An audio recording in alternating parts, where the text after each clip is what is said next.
Assalamualaikum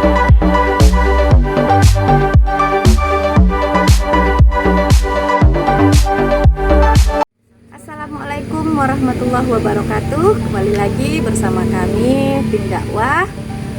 Kali ini kita akan berbagi tentang bagaimana cerita-cerita religi yang telah terjadi kepada masing-masing sahabat kita yang ada di belakang sini. Mereka akan menceritakan pengalaman-pengalaman mereka tentang kebesaran Allah Subhanahu wa Ta'ala. Baik, bersama kita sudah hadir Ibu Ivo, ya, kemudian Ibu Tika dan Ibu Sumi. Baik sahabat, kali ini kita akan bertanya langsung kepada sahabat-sahabat kita yang ada di belakang, bagaimana pengalaman-pengalaman mereka. Kita mulainya sepertinya mulai dengan siapa ya ini ya? Dengan Bu Ipo dulu lah ya.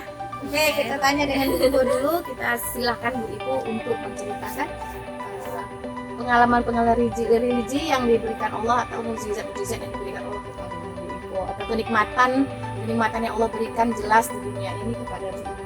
Ya, silakan Bu Ipo. Bismillahirrahmanirrahim. Sebenarnya banyak ya mukjizat Allah, kebesaran Allah yang Allah berikan kepada kita. Tapi mungkin ceritanya salah satu aja, yaitu tentang tamu. Jadi dulu itu sering tamu itu datang ke rumah. Terus lama-lama kok merasa capek gitu dengan tamu itu, karena kita harus mempersiapkan banyak hal kan kalau tamu itu datang. Jadi pernah satu ketika ada tamu datang, temannya suami.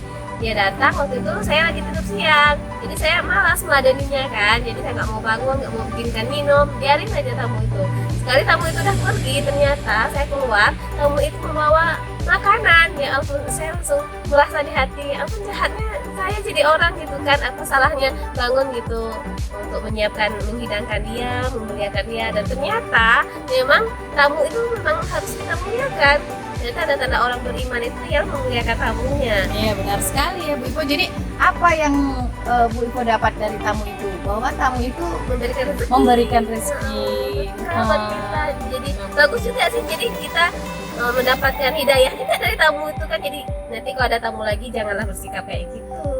Seperti itu ya. Masya Allah, mudah-mudahan kedepannya nggak seperti itu lagi ya Bu Ipo ya. Mudah-mudahan kita juga, teman-teman di sana juga silahkan memuliakan tamu, karena memuliakan tamu itu adalah banyak faedahnya dan banyak manfaat yang kita dapatkan. Salah satunya apa Bu Ipo?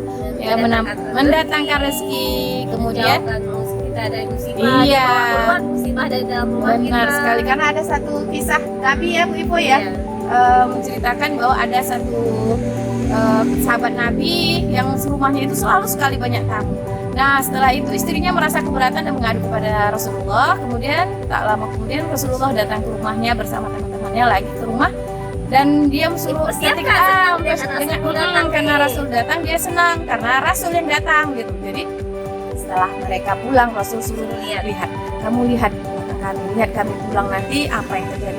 Ternyata setelah Rasul pergi dan sahabatnya mereka keluar, itu terdapat jengking, hewan-hewan, ular, dan yang jelek-jelek, hewan-hewan yang jelek dari dalam rumah itu terikut. Nah, artinya Masya Allah, luar biasa, tamu adalah membawa berkah, bukan membawa malapetaka, dan bukan untuk menghabiskan makanan-makanan kita. Nah, karena kita membagikan sedekah kepada tamu sama juga kita dengan melipat gandakan rezeki seperti itu. Masya Allah. Nah, sekarang kita lanjut ke Bu Tika. Kira-kira cerita yang bagaimana lagi nih yang pernah dirasakan Bu Tika, kebesaran Allah itu ya Bu Tika? Silakan. Allah itu banyak ya sebenarnya Tika ini mau cerita sedikit aja ya, pengalaman Tika ikut pengajian. Alhamdulillah dulu nih sama suami suka ngegas nih kalau ngomong kayak motor ya. Tapi alhamdulillah nih udah ikut ngaji, udah ngerem kan, bener tuh dibilang Ustadz, kalau kita harus taat sama suami seperti kita taat sama orang tua.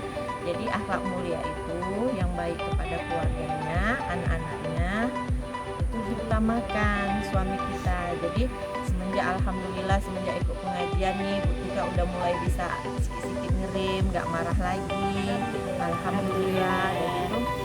Jadi suami pun makin sayang, berkah yang dapat dari setiap pengajian itu ada aja ibaratnya suami lihat kita udah berpakaian pun alhamdulillah udah sopan, suami pun mulai sayang, romantis, udah nggak marah-marah lagi. Kira-kira sebelumnya itu apa sih perbedaan yang Bu Tika rasakan dengan suami gitu? Perbedaannya itu apa gitu? Apa yang dirasakan gitu?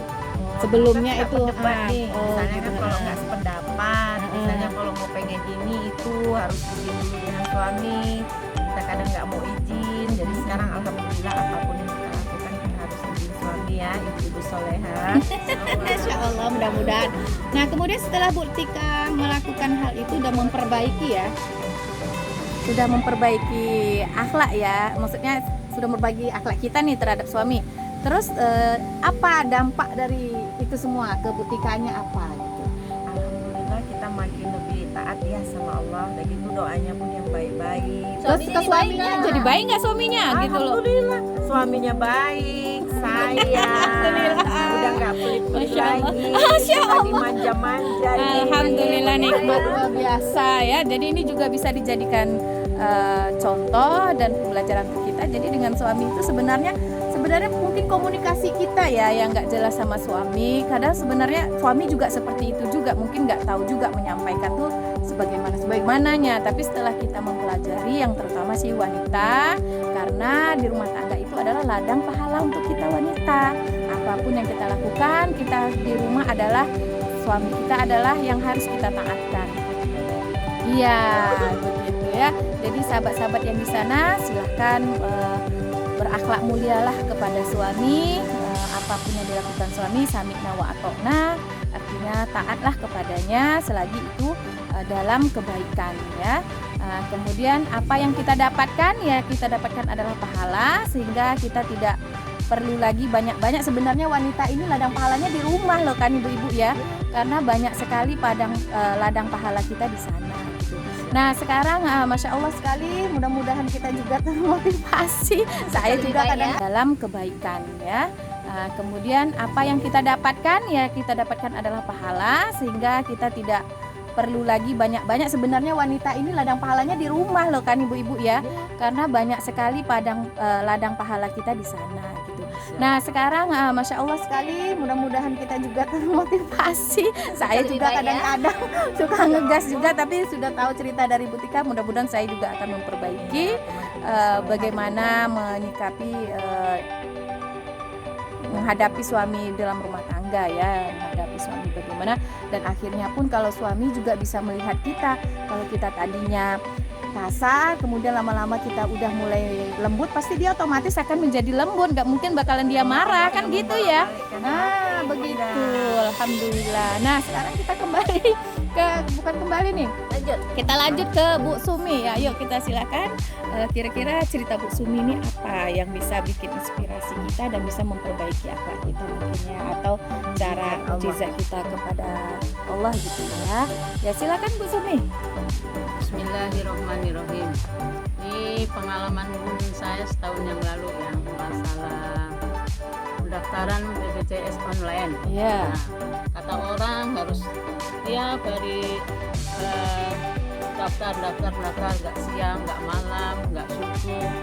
Itu selama 2 bulan, tak pernah masuk. Nah, pas hari itu teringat, pas malam Jumat, pas terbangun juga tuh tengah malam, kita sholat tahajud. Ya Allah ya Tuhan, mudahkanlah segala urusan kami.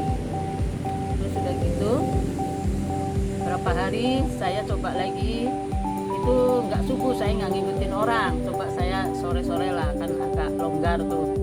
Nah, pas sore coba masuk, alhamdulillah. Langsung ya. Alhamdulillah masuk. Terus ditelepon orang kantor BPJS, suruh nyiapin semua berkas-berkasnya. Nah, dibilang besok Sudah cair. Enggak, wawancara. Oh wawancara. Kira dicair ya. Semua. Nah, jadi pas udah ditelepon orang kantor BPJS, seminggu nanti tanggal segini cair ya Bu. Jadi Emang artinya tepat pas seminggu itu cair. Alhamdulillah. Jadi artinya itu berarti Allah itu memang tempat mengadu ya. Nah, jadi Allah itu tempat kita mengadu, apalagi tidak kita disuruh bertahajud, karena fadilah tahajud itu sangat luar biasa. Apapun yang kita minta, kita langsung tuh sama Allah itu. Karena di malam hari itu Allah langsung melihat turun pada malaikat pada turun semua, kemudian mengijabahkan apa yang kita doakan. Nah, salah satunya tadi pengalaman Bu Sumi, alhamdulillah. Jadi apapun masalah kita larikan kepada Allah dan kita serahkan kepada Allah dengan cara sholat tahajud. Seperti itu sahabat-sahabat ya. Dan saya juga pernah ada pengalaman juga tentang sholat tahajud itu, turun pada malaikat pada turun semua, kemudian mengijabahkan apa yang kita doakan. Nah, salah satunya tadi pengalaman Bu Sumi, alhamdulillah. Jadi apapun masalah kita larikan kepada Allah dan kita serahkan kepada Allah dengan cara sholat tahajud. Seperti itu sahabat-sahabat ya. Dan saya juga pernah ada pengalaman juga tentang sholat tahajud itu. Kemudian saya juga pernah mengalami manfaat bukan sedekah, tapi pernah saya melakukan hal yang dosa sih sepertinya, tidak baik gitu ya. Dan itu juga Allah tampakkan, bukan yang baik-baik saja Allah tampakkan di dunia ini, tetapi yang jelek-jelek hukuman di dunia juga Allah tampakkan gitu. Masya Allah ya. Jadi pengalaman saya pada saat itu, saya itu agak pelit ketika itu ya Mas. Saya anggap saya pelit lah. Karena saya itu sebenarnya gak pelit, cuman karena manusiawi berpikiran gini, saya waktu itu mau belanja. Jadi saya belum belanja, tiba-tiba ada datang orang minta sedekah dengan badannya itu, terus saya lihat badannya tuh sehat sekali. Dari situ saya kepikiran, ini kok itu membuat saya nggak mau bersedekah. Padahal di hati kepengen sih sedekah gitu, karena saya juga sering maksudnya rajin lah memberi sedekah. Tapi hari itu saya ke hati itu nggak mau gitu. Nah, apa yang terjadi, Allah hukum saya ketika itu. Padahal baru hati saya. Padahal saya bilang gini, nantilah pas saya sudah belanja baru saya kasih dia. Ternyata kan dia nggak nunggu, dia kan pasti pergi. Jadi setelah saya pulang dari sana, Allah murka. Artinya Allah hukum saya dengan kehilangannya cincin putri saya ketika itu. Nah, bayangin kehilangan saya dengan seharusnya saya umpamanya beri 2.000 atau 1.000 gitu kan. Saya hilang lebih banyak. Nah, jadi itulah hukuman Allah untuk saya ketika saya tidak mau sedekah. Jangan pelit lagi. Dan saya nggak mau pelit lagi, insya Allah. Gitu. Jadi dan kita juga bersedekah. Nah, manfaat sedekah itu pasti Allah lipat gandakan rezeki kita gitu. Dan rezeki kita tidak bakalan susah dan kita tidak akan berkurang. Bahkan Allah berjanji, barang siapa yang memberikan sedekah satu maka diberi 10. Nah, bayangin itu ya, Ibu ya, dan sahabat-sahabat di sana. Nah, demikianlah paparan kita hari ini. Mudah-mudahan sahabat-sahabat di sana juga punya pengalaman-pengalaman yang Allah berikan, nikmat Allah yang di dunia ini dan hukuman Allah juga yang ada di kita yang selalu kita buat, dan menjadikanlah itu suatu pelajaran dan menjadikan itu suatu guru kita dan menjadikan keimanan kita lebih baik lagi kepada Allah Subhanahu wa taala.